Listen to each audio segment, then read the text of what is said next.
BNP তাদের জন্ম হয়েছিল ক্যান্টনমেন্টে, আর তারা আগে কয়েকবার নির্বাচিত হয়েছেন ভুয়া ভোটের মাধ্যমে। আমার দলের মধ্যে বহু লোকজন আছেন অনুকূল ব্যবহারটা করেন। যদি একটা শক্তিশালী অপোজিশন হয় তাহলে আমরা উই ক্যান কন্টিনিউয়াসলি অ্যাক্টিভিটি। এই জন্য শেখ হাসিনা চান শক্তিশালী একটা অপোজিশন আসুক, কোনো আপত্তি নাই।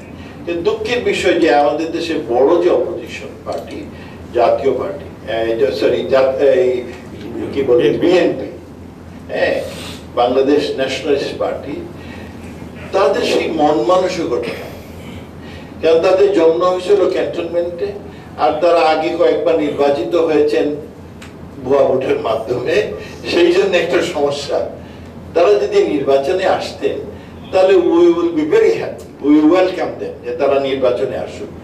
কিন্তু তারা যে পথটা নিয়েছে, জ্বালাও পোড়াও, আজকেও একটা ট্রেন লাইনটা করেছে, সাধারণ লোকের ক্ষতি হচ্ছে। একজন লোক মারা গেছে, 12 জন না কজন, এরা তো সরকারের লোক না।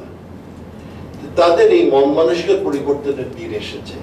আর জনগণ জানি তাদের শিক্ষা দেয় যে এই ধরনের জ্বালাপোড়া করে রাজনীতি করার দেশ বাংলাদেশ না। যেমন ওনার দল জাতীয় পার্টি,